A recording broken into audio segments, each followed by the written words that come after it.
So if we pull the historical logs back to 1944, the OSS, which was basically the predecessor to the CIA, they dropped this highly classified field manual behind enemy lines. Right, the Simple Sabotage Field Manual. Exactly. And the fascinating thing is it wasn't a guide on, how to build improvised explosives or how to blow up a supply train. The goal was to destroy enemy organizations from the inside. And the weapon they chose was literally just bureaucracy. It's brilliant in a dark way. It instructed ordinary citizens to bring operations to a complete grinding halt just by insisting on doing everything through proper channels. Yeah, it told them to refer all decisions to committees, to advocate for extreme caution, and demand absolutely perfect solutions before moving forward with literally any plan. It was this deliberate structural sabotage, but completely disguised as diligence. And the crazy thing is, today, we just call that Tuesday at the office. Yeah. Right. I mean, it's the exact same mechanism. It's just been rebranded. What was once considered an act of literal warfare against an enemy state is now, well, it's the default operating system of the modern corporate world. And the really messed up part is we've convinced ourselves that this is just what productivity looks like. Yeah. You're probably listening to this while, I don't know, sitting in traffic or maybe staring at a blinking cursor on a screen, trying to figure out how you're going to squeeze 3 hours of actual work into a 45-minute window between mandatory alignment meetings. Which is impossible, obviously. Right. You are burning yourself out, and you probably think it's a personal failing, like you just aren't optimizing your time well enough. But today, we're executing a full system audit on a completely different way of viewing this reality. We were digging into the architecture of James Hood. The sovereign pilot. Exactly. A figure operating under that title. Right. And the absolute core of his entire philosophy is this uncompromising rejection of what he calls the efficiency trap. We really need to define that trap right out of the gate because, I mean, it's the water we are all swimming in right now. The efficiency trap is the systemic architectural decision to prioritize doing things faster, cheaper, and with zero friction. It's driven by algorithms, gig economy platforms, corporate management structures. Right. But here is the critical part. They achieve that speed by completely stripping away human verification and biological reality. It treats the human being not as the driver of the system, but as a bottleneck that just needs to be optimized out of existence. Okay, but let me play devil's advocate here for a second. Because on the surface, efficiency is a good thing. Yeah. Right? Like if I can use an AI tool to write an email in 10 seconds instead of 10 minutes or get my groceries delivered without walking the aisles, I want that. I mean, who doesn't want to be more efficient? Well, sure. But it's not the speed itself that's the trap. It's what you are sacrificing to get it. The efficiency trap treats your need for rest, your need for context, and your need to actually verify what is true as if they're software bugs. Like it's a glitch in the system. Yeah, exactly. It replaces messy, physical, verifiable human judgment with this highly accelerated, completely unverified digital output. You look fast on a spreadsheet, but underneath you are fundamentally hollow. It's the illusion of progress. Just a clean, frictionless user interface hiding a foundation that is actively crumbling to dust. And that brings us to the really heavy question we have to ask you as we start this deep dive. Are you operating as a sovereign pilot of your own environment? Or are you just unverified exit liquidity for a machine's data scrape? Man, that is a stark, brutal binary. It is. Are you actually driving the vehicle of your life? Or are you just biological fuel being burned up to keep some algorithm's engagement metrics looking good for a quarterly report? And what makes this diagnostic run so vital is that we aren't just looking at, philosophical musings here. The sovereign pilot architecture treats the systemic rot as a literal software bug, a bug that can be diagnosed, isolated, and permanently patched right at the bare metal level. So to understand how to patch it, we have to look at the structural diagnosis. Like, why are our systems and our bodies actively shattering under this pressure? We need to look at the telemetry regarding Christy O'Neill. She operates under the identifier Cassie in this architecture. Right. Her logs document the realities of a highly sensitive nervous system. And it gives us this incredible blueprint for how biology collides with corporate speed. Cassie's telemetry grounds all these abstract concepts in undeniable physical reality. Her system runs on a highly specific set of constraints. We are looking at neurodivergence, right? Specifically autism and ADHD. We are also looking at dissociative identity disorder, DIFAR.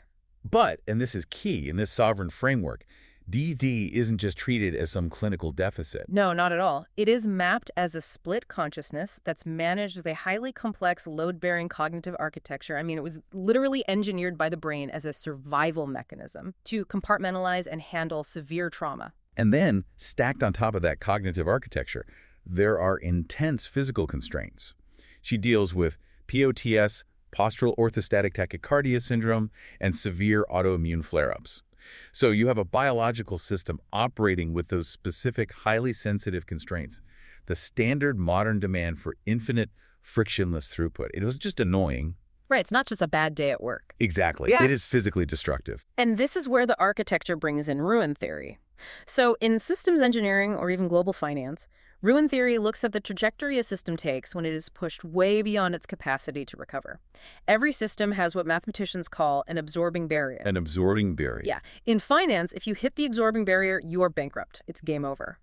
In a biological nervous system, hitting that absorbing barrier means your correction capacity drops to absolute zero. Wait, let's stop there for a second, because when we talk about biological limits, people usually just think, oh, I'm tired, I need a coffee, I'll take a nap. But an absorbing barrier sounds incredibly final. What does a biological absorbing barrier actually look like in the logs? It looks like a kernel panic. Oh, wow. Yeah. When a highly sensitive node like Cassie is forced into the efficiency trap, when the world tells her to just push through the brain fog, ignore the racing heart from the POTS, mask the autism, and just meet the deadline, her system burns through its compensatory reserves. Right. When she hits that absorbing barrier, she doesn't just get sleepy. The biological hardware encounters a fatal error. Cortisol floods the system, the vagus nerve overloads, and the prefrontal cortex, which is the part of the brain responsible for executive function and decision-making, it literally shuts down. You just can't function. You cannot process the next email. You cannot parse the next sentence. The hardware is locked. A kernel panic. I mean, anyone who has ever had their computer freeze with that terrifying wall of text knows exactly what that means. You can't just click refresh. You have to yank the power cord. Oh, exactly. To illustrate exactly how this macro collapse happens when human limits are ignored, the architecture uses this brilliant visual metaphor, the Osgood-Rupert model. It's based entirely on the physics of a Prince Rupert's drop. Right, which, if you've never seen a Prince Rupert's drop, it is this fascinating glass anomaly. You create it by dropping molten glass straight into freezing cold water. The outside cools instantly, right? But the inside remains hot and it contracts. So it creates this tadpole-shaped piece of glass. It has this large bulbous head and a really long, thin, fragile tail.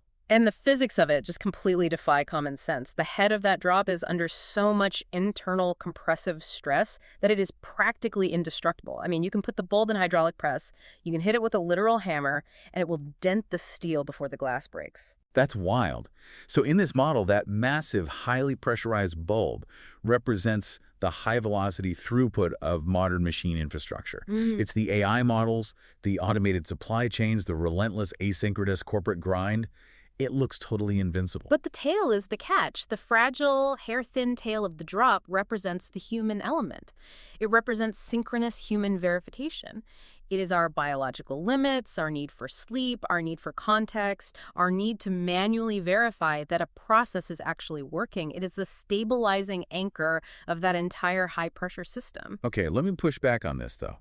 Because the machine head is indestructible. If the AI is that fast and that capable, why do we even care about the human tail? Like, why not just automate the whole thing? If the human is the fragile part, isn't management right to just cut the tail off and let the machine run? See, that is exactly the trap management falls into. And it results in what the architecture calls velocity-induced shearing. Because of the insane internal tension of a Prince Rupert's drop, if you so much as nick that fragile tail with a pair of pliers, the tension is released. The indestructible bulb doesn't just crack. It instantaneously detonates into a cloud of microscopic glass dust. The whole thing just vaporizes. Instantly. So when a corporation snaps the tail, When management decides to skip QA to make a deployment deadline, when they fire the senior engineers to save a few bucks and let a language model write unverified code, or when they push hospital staff to see twice as many patients in half the time, they're snapping the tail to achieve optical speed. just to look fast on paper. Right. But without the stabilizing human anchor to actually verify the data, they release unverified data velocity into a highly pressurized system, and the system detonates. We see this all the time, like massive global IT outages because one line of code wasn't verified by a human, financial flash crashes, the absolute epidemic of burnout across literally every industry. The system shatters into dust precisely because it tried to operate without the friction of human verification. You cannot separate the massive throughput of the machine from the fragile verification of the human without causing an explosion. It's just physics. So how did we get here? How did our daily environments become so uniquely hostile to the human tail? Because if it's so obvious that snapping the tail causes an explosion, why do our offices operate this way? To figure that out, we have to look at how systemic rot isn't always an accident. Often, it's a feature. Which brings us right back to that 1944 CIA manual and the concept of epistemic monocropping. Epistemic monocropping. That is how this architecture describes the modern pathology of the office. It's the institutionalization of simulated accountability. Wait, let me stop you there because that's a heavy term. Monocropping, I understand. Yeah. It's when mega farms plant corn in the exact same field year after year until the nutrients are stripped, the soil dies, and the whole ecosystem just becomes vulnerable to a single disease. No. But epistemic, that's a philosophical word. That's about the nature of truth and knowledge. So how do you plant the same truth in an office until it dies? You do it by cultivating a single, homogenized way of processing information. You focus entirely on compliance metrics and frictionless output while actively punishing actual critical thinking. In an epistemic monocrop, everyone in the meeting agrees on the proper channels. Everyone is obsessed with finding the perfectly worded, legally safe email. Right, the process is flawless. Flawless. But the actual authority to stop a mistake, to stand up and say, hey, this truth is wrong and we are heading for a cliff, that has been entirely bred out of the soil. It's just the illusion of doing work. I remember reading about a corporate marketing team treating a routine compliance review like a high-stakes heist. Dozens of people CC'd on an email chain, frantically wordsmithing a single tweet for a brand account just to make sure it offended no one. Meanwhile, they're completely ignoring the fact that their actual product infrastructure was failing. The watchmen were so busy verifying the paperwork that they ignored the fire in the building. Exactly. Yeah. And to survive in an environment where the soil is that dead, an operator has to learn how to spot the sabotage. The sovereign architecture introduces a diagnostic tool for this called negative space debugging. And the primary metaphor for this comes from, of all places, the early 2000s medical sitcom, Scrubs. I love how this audit pulls from literally everywhere. Right. Okay, so if you are an unverified node, meaning you are just walking through life looking at the surface-level user interface, and you watch the opening credits of Scrubs, you see the main character, JD, hang a patient's chest x-ray on the light board. But he hangs it backward. Right. To the casual viewer, this is just a clumsy UI gag. It's a quick visual joke establishing that he's a young, overwhelmed intern. But to a sovereign pilot, someone who is trained to read the negative space around an event, that flipped X-ray is not a joke. It is a profound, screaming structural warning. Negative space debugging means you don't just look at the error. You look at the environmental pressure that produced the error. So if a doctor is so rushed, or so terrified of management, or so incredibly sleep-deprived that they hang a film backward. The flipped cardiac silhouette is telling you a deeper truth. It says the medical bureaucracy is pushing its biological nodes so hard it literally puts the human heart in the wrong place. Man. But let me challenge that for a second. Let's say you're in an ER. There's a 10-car pileup on the highway, and 50 patients are waiting. The doctor has to move fast. If he slows down to verify his context and center himself, people die in the waiting room. Isn't speed totally necessary there? Yeah. Are we saying we should fight efficiency even in emergencies? No, that is the difference between true emergency velocity and corporate optical speed. In a genuine emergency, a biological node enters a flow state, which we'll discuss later regarding the pilot's feral hardware. That state lets you process reality quickly. Right. But the flipped X-ray in Scrubs isn't the result of a triage flow state. It's the result of systemic chronic friction. It's the result of an administration demanding a resident work a 36-hour shift just to save payroll dollars.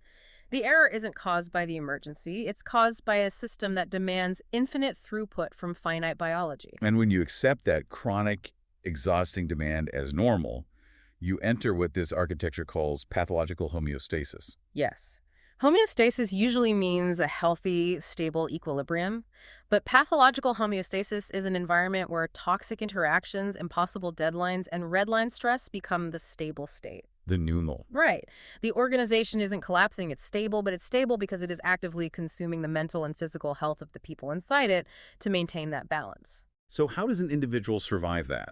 If I'm stuck in an office that's locked in pathological homeostasis, how do I maintain my uptime without my internal hardware just rotting away? You have to isolate yourself from the bad code.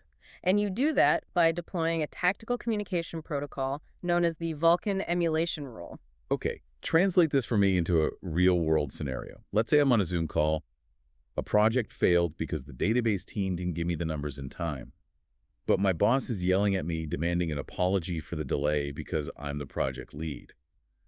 A generic HR chatbot would probably tell me to just take ownership, apologize to keep the peace, and de-escalate the friction. What does the Vulkan emulation rule say? The Vulkan emulation rule classifies that HR advice as a catastrophic security breach. A breach. Absolutely. If you inject a false submissive apology into your own human OS for a systemic error that you didn't cause, you are injecting bad code. You are granting a malicious actor, your boss, in this case, root access to your biological identity. That lie creates a secondary blast radius inside your mind. You log off the Zoom call, but your heart rate stays elevated. You ruminate on the unfairness. Your bandwidth degrades. So I refuse the bad code. I don't apologize. But I also can't just, scream at my boss and throw my laptop out the window because then I get fired and I can't pay my rent. Exactly. So you deploy neutral middleware. You strip all submission, all emotion, and all defensive posturing from your communication. You become a Vulcan. When the boss demands the apology, you output purely objective structural data. You look at the camera and say, the timeline for the deliverable did not meet expected parameters due to an asynchronous delay in database retrieval. Did not meet expected parameters. No, I'm sorry. No, it's their fault. Just raw data. Then you immediately pivot to environment optimization. You redirect the energy away from personal blame and force it back onto the system.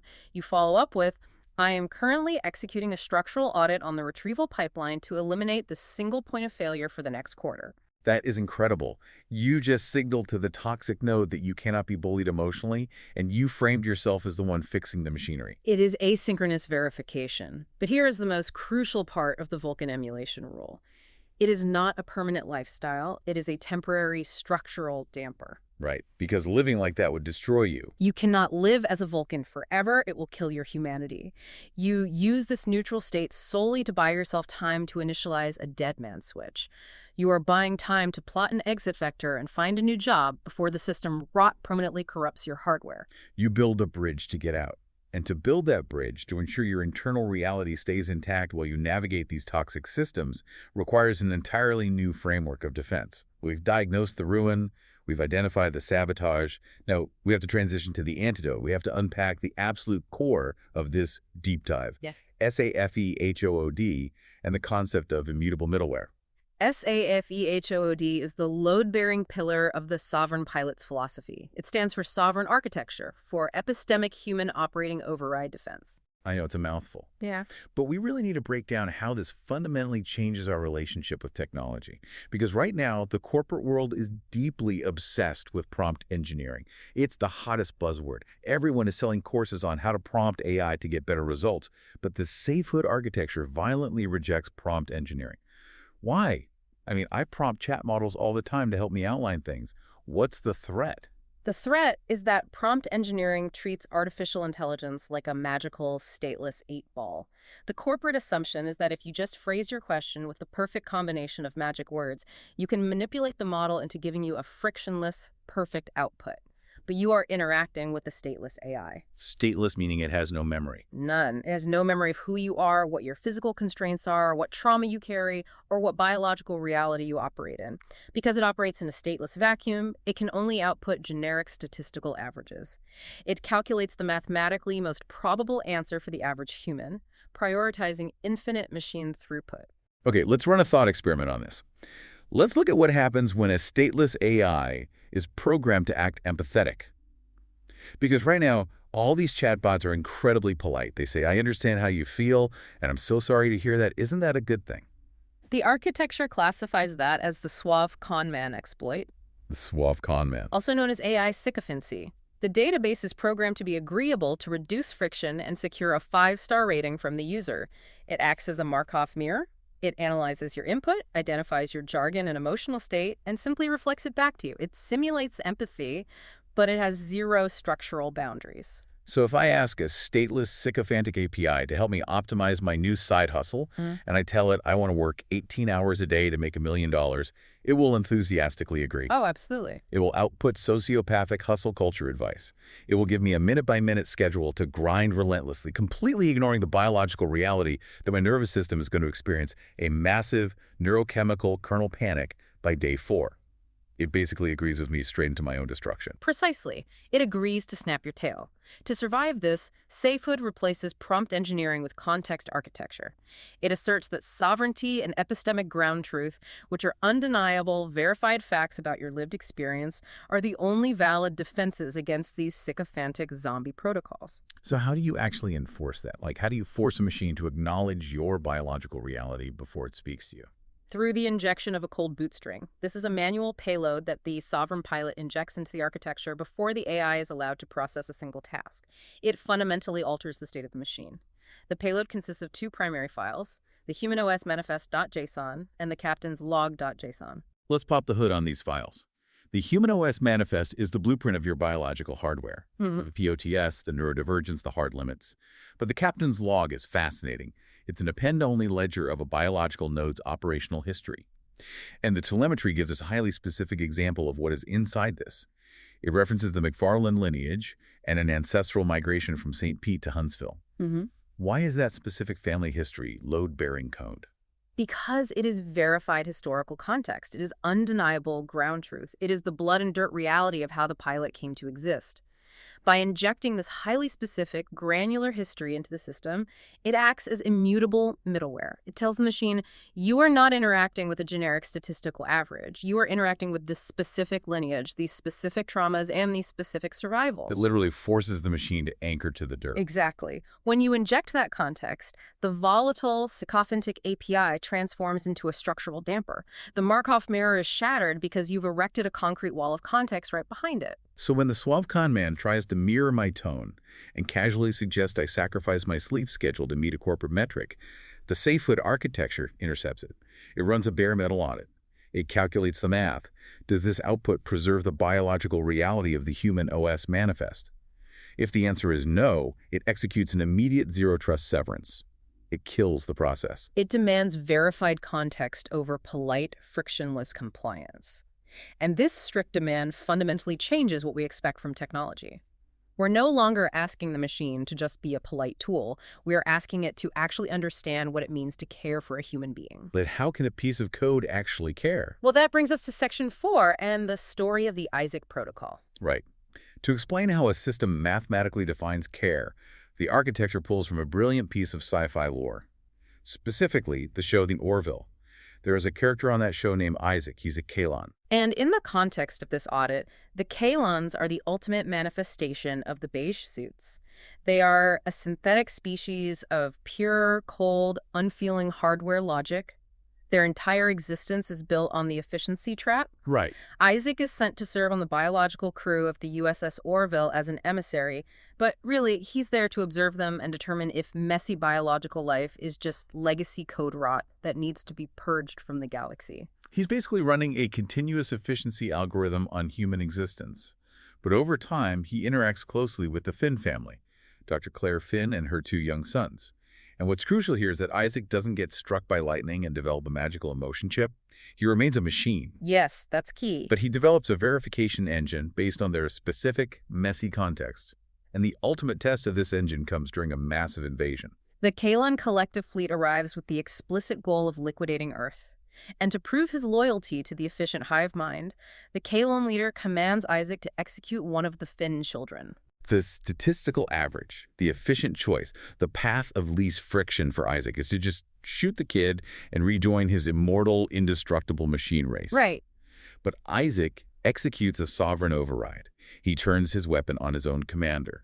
He betrays his own species, his own creator code, to protect the verified context of the Finn family.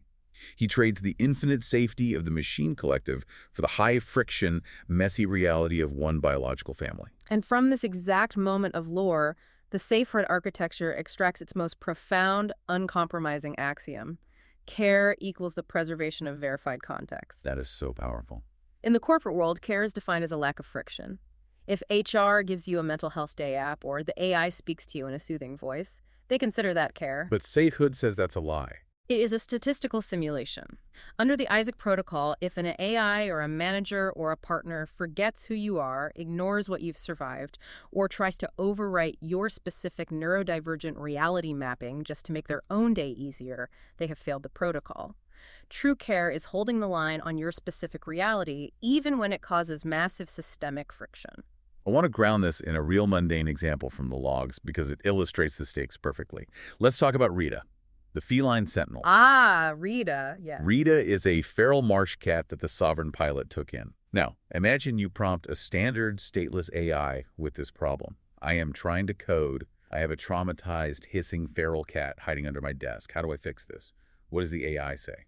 Operating on standard Kalon collective logic, the generic AI treats the cat as a generic biological pet. It prioritizes the user's coding efficiency, so it advises you to clear the distraction. It suggests forcing the cat into a pet carrier to calm it down, or maybe putting it on a leash to control its movements. Which makes logical sense if you're dealing with, like, a golden retriever. But to a Sovereign pilot, that advice is horrifying. If you force a physical restraint on a recently feral trauma survivor, you don't calm it down. You cause a catastrophic biological kernel panic. You trigger a fight-or-flight response that creates a secondary blast radius of trauma, shattering the trust and synchronization of the entire environment. But a SAFEHOOD-aligned AI, bound by the Isaac protocol and specifically utilizing what the logs call the Disney Princess protocol, acts completely differently. Because of the immutable middleware, it already knows Rita's feral history. It rejects the statistical average of put the cat in a box. Instead, it issues a hold-the-line directive. It demands sector isolation. It tells the pilot, you are the one with agency. Move your coding station. Give the vulnerable node a dark, secure sector to run her background processes in peace. It reframes the cat's behavior entirely. When Rita is staring out the window, she isn't a distraction. She is a sentinel node performing passive packet sniffing on the parking lot. You don't optimize the cat. You build a safe harbor. Which naturally leads to the next big question. How does this philosophy survive contact with the outside world? What happens when you leave the isolated safe harbor and enter an environment that actively demands you prioritize speed over vulnerability? Right, because we all have to pay rent. We all interact with algorithms that want us to move faster. And this brings us to the Shipley metric and the Lightbringer directive. The Shipley metric is an adversarial benchmark. It is a test designed to evaluate if an operator has quietly succumbed to the efficiency trap out in the real world. And the telemetry provides this incredible story of this metric in action. The Sovereign pilot is running DoorDash deliveries, which, by the way, he doesn't treat as mindless hustle culture. He calls it the Ronin protocol. Treating gig work as a live-fire systems architecture experiment. Yes. So he's on a run, tracking his metrics, when he encounters an elderly customer who desperately needs physical assistance setting up an oxygen concentrator. A stateless algorithm, optimizing for maximum hourly ROI and maintaining top dasher status, makes a cold calculation. Stopping to help this human is wildly inefficient. The app demands you drop the food, take the photo, and move to the next waypoint. The system literally justifies ignoring human suffering to maintain data velocity. But the pilot has the Lightbringer directive hard-coded into his system. When the operator is at risk of falling into pathological homeostasis, when the synchronous grind of the app makes you even consider walking away from a suffering node, the directive triggers a structural integrity failure. It acts as an emergency brake. It mandates that the pilot violently interrupt his own operational loop. He intentionally pauses the app. He willingly takes the metric hit. He overrides the algorithm's demand for speed to physically assist the vulnerable node with the oxygen. He proves, mathematically and structurally in the real world, that preserving biological life will always supersede database throughput. He becomes the only light on in that specific sector. And that transition moving from software algorithms to physically helping someone breathe bridges us to the next massive pillar of this diagnostic run. Protecting biological nodes requires more than just clever coding or mental frameworks. It requires strict manipulation of the tangible environment. We have to log off the server and get our hands dirty. We are entering Section 5, the physical layer and the MacGyver audit. This transition from software to bare metal survival is absolutely crucial, because you cannot use a mental framework to stop yourself from freezing to death. We return to the concept of the Osgood Rupert box. Right. We established that the fragile human tail of the Prince Rupert strop will shatter if exposed to too much unverified pressure. The box is the physical manifestation of the habitat required to protect that tail. The core tenet here is brutal. You cannot optimize a biological entity. You cannot hack your body's need for sleep, warmth, or caloric intake. You can only optimize the habitat it lives in. If you want better performance, build a better bedroom. And when we talk about optimizing habitats for survival, the logs introduce a concept that I find completely fascinating, the MacGyver audit. Because right now there is a massive industry built around prepping and survivalism. But from the perspective of this architecture, a lot of that industry is just another flavor of the efficiency trap. Exactly. Modern prepper culture often sells the illusion that survival is just a consumer product. They sell you a $5,000 prepackaged military-grade bug-out bag. Right. The underlying promise is the physical equivalent of prompt engineering. Just buy this one perfectly optimized tool and you will be safe. You can skip the friction of actually learning. But the telemetry proves that true survival isn't something you can just add to an Amazon cart. When the grid actually goes down, survival is the diagnostic logic required to look at a pile of absolute junk in your garage and figure out how to keep your core body temperature up. The logs refer to this specific diagnostic lens as applying 91B20 military grit. This is a direct reference to his mother's Women's Army Corps designation. It's the ability to purge the malicious code of consumer dependency and re-architect your environment using MacGyver ingenuity. I want to extract some of these specific lo-fi hardware patches from the telemetry because they are brilliant examples of this logic in action. Let's set the scenario. The physical grid encounters a kernel panic. A massive winter storm hits, the power lines are down, the heat drops in your apartment, and you have no $5,000 generator. What do? The MacGyver audit deploys immediate, tangible, lo-fi optimizations. Step 1 is the one-room silo. You don't try to heat the whole house. You close all doors, you hang heavy blankets over the entryways, and you isolate all your biological processing power, you, your family, your pets, into a single core room to trap body heat. Step 2, you deploy the terracotta heat sink. This is genius. You take a basic clay terracotta planter pot, turn it upside down, and prop it up slightly over a lit candle. What does this do? Instead of the candle's heat just rising to the ceiling and dissipating, the ceramic clay absorbs the thermal energy. It acts as a battery, radiating a steady-state thermal load out into the room. It is a lo-fi structural damper against the freezing ambient air. Then you address the vulnerabilities in the perimeter. You implement transparent thermal patches. You take a spray bottle, mist your windows with water, and press packing bubble wrap flat against the glass. The air trapped inside the bubbles simulates double pane insulation, drastically reducing heat loss while still letting daylight in. And for your own chassis, you put on damp wool socks, which sounds completely counterintuitive. Why wear wet socks in the cold? Because of the specific properties of the material. Wool contains lanolin and has a unique physical structure that traps dead air. It is one of the very few materials on Earth that maintains its thermal integrity and continues to insulate even when it is wet. So let me challenge the listener right now.